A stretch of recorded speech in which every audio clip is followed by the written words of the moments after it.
여러분 안녕하십니까? 6월 29일 토요일 뉴스데스크 강원입니다. 강원도는 점차 장마전선의 영향에서 벗어나면서 내일은 구름 많은 날씨를 보이겠습니다. 지금까지 내린 비의 양은 인제 향로봉이 19.5mm, 양구 해안이 18mm, 삼척은 12.5mm, 강릉 주문지는 9mm 등으로 기록됐습니다. 현재 강원 남부를 중심으로 내리고 있는 비는 장마전선이 남하하면서 오늘 밤에 대부분 그치겠습니다. 내일 낮 최고 기온은 26도에서 30도로 오늘과 비슷하겠고 대기 불안정으로 영서 지역에는 오후 한때 소나기가 내리겠습니다. 구규림에 허가도 없이 조성해내온 묘가 집단으로 적발됐습니다. 일부 산림에서는 볕이 잘 들도록 수십 년 된 나무를 베어내기도 했는데요. 모두 형사처분 대상입니다. 김상훈 기자가 단속 현장을 취재했습니다. 둥그렇게 조성된 분묘가 곳곳에 있는 한 야산. 정성스레 쌓아올린 석축과 잘 손질된 잔디까지 마치 공원 묘원처럼 보입니다. 그러나 허가 없이 구규림에 조성된 불법 분묘입니다. 이 산은 묘가 있는 상태에서 30여 년 전에 국유화됐는데 이후 산림당국의 감시망을 피해 야금야금 산소가 늘어났습니다. 현재 이곳의 불법 분묘는 200여 기에 달하고 있습니다. 그러나 단속이 쉽지 않습니다. 단속 적발을 피하기 위해서 공소시효 기간 7년이 끝날 때까지 이렇게 일부러 비석을 세우지 않는 경우도 있습니다.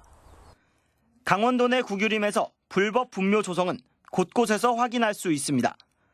또 다른 불법 분묘 현장, 우거진 산림 사이로 양지 바른 땅이 눈에 띕니다.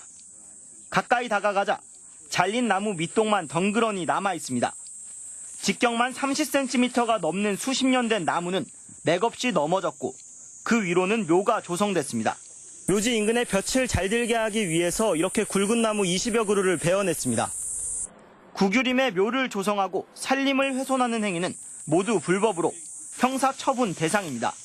묘지를 쓰시게 되면은 산지관리법 위반 사항으로 엄격한 처벌을 받게 됩니다. 그렇기 때문에 꼭 이념 유념하시고요.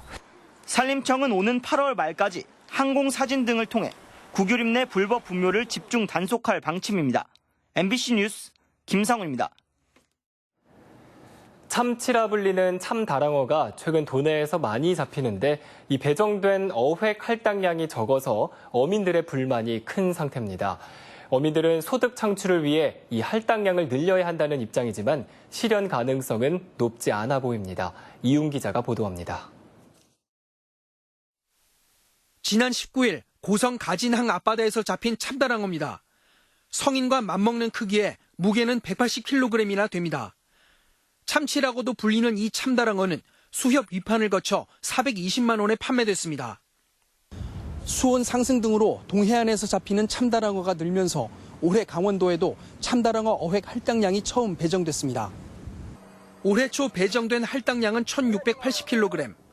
하지만 불과 2달 만에 소진돼 이후에는 정치망에 걸린 참다랑어를 잡지 못하고 방류해야 했습니다. 다랑어라는 거는 이 성질이 급해가지고 그 문을 치들면은 금방 죽어버려요. 그러니 내 배려도 썩으니까. 어민들의 소득 증대를 위해 강원도가 할당량 추가 배정을 해양수산부에 요구했고 결국 지난달 11.7톤이 추가됐습니다. 고기는 올라오는데 위판을 하지 못하니까 이제 어획 손실이 많은 부분이 있었습니다. 그래서 저희들이 해양수산부에 좀 추가로 좀 지원해 줄 것을 건의를 해서. 하지만 내년에도 13톤 정도의 어획 할당량이 배정될지는 장담할 수 없습니다. 업종별로 참다랑어 어획 할당량 배분의 차이가 크기 때문입니다. 고시에 따라 부산 지역의 대형 선망 어업에는 할당량의 93%를 배정하지만 강원 경북 지역의 정치망 어업에는 불과 0.5%가 배정됩니다.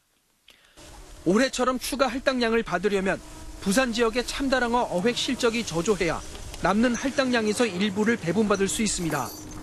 참다랑어가 꾸준히 잡혔던 경북에서는 적은 할당량으로 인해 어민들이 지난해 정치망에 걸렸던 400여 톤의 참다랑어를 바다에 버렸습니다. MBC 뉴스 이용입니다. 여름 피서철을 앞두고 하천과 바다에서 물놀이 사고가 잇따라 발생했습니다. 오늘 오후 1시 반쯤 정선군 신동의 문치리의 동강에서 어제 저녁 다슬기를 채취하다 실종됐던 78살 양모 씨가 사고 지점에서 50m 떨어진 곳에 숨진 채 발견됐습니다. 또 오후 3시 반쯤에는 강릉신 주문진읍 소돌해변에서 물놀이를 하던 30대 남성 2명이 높은 파도에 바다로 떠밀려 갔다가 출동한 해양경찰에 의해 구조됐습니다. 최근 3년간 도내에서 277건의 순환 사고가 발생해 160명이 목숨을 잃은 것으로 나타났습니다. 춘천소방서에 따르면 최근 3년간 도내 전체 순환 사고는 모두 277건으로 그중 사상자는 424명에 달했습니다. 사고 원인으로는 부주의와 수영 미숙이 122건으로 가장 많았고 다슬기 채취가 28건으로 그 뒤를 이었습니다. 지난주 대역전국으로 큰 호응을 받은 강원FC가 인천 유나이티드를 상대로 리그 2연승에 나섭니다. 강원FC는 내일 오후 7시 인천 축구 전용 경기장에서 인천 유나이티드와 하나원큐 K리그1 2019 18라운드 원정 경기를 펼칩니다. 강원FC는 지난 23일 포항 스틸러스와의 홈 경기에서 5대4로 대역전승을 거둬 현재 리그 5위를 기록하고 있습니다. 강원FC는 올 시즌 인천과의 첫 맞대결에서 1대0으로 승리했고 최근 10경기 인천과의 상대 전적에서도 5승 2무 3패로 앞서고 있습니다. 원주시가 산모와 신생아의 건강관리 지원 사업 대상자를 확대합니다. 원주시는 출산 가정에 건강관리사를 파견해 산모의 회복과 신생아의 양육을 지원하는 사업들을 추진하고 있으며 다음 달 1일부터는 기준 중위소득 100%에서 120% 이하로 지원 범위를 확대해 지원한다고 밝혔습니다. 이상으로 뉴스데스크 강원을 마칩니다. 고맙습니다.